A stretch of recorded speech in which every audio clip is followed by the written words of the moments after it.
Magandang hapon po at narito na ang resulta ng ating 5 p.m. PISA sa lottery results today.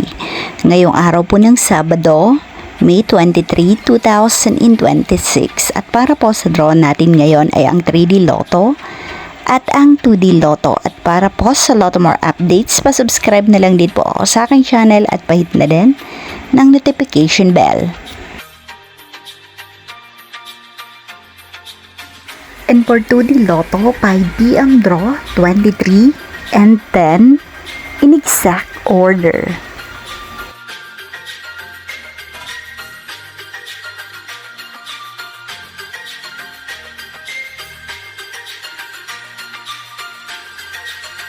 And for 3D Lotto, 5 p.m. draw, 0, 5 and 0 in exact order.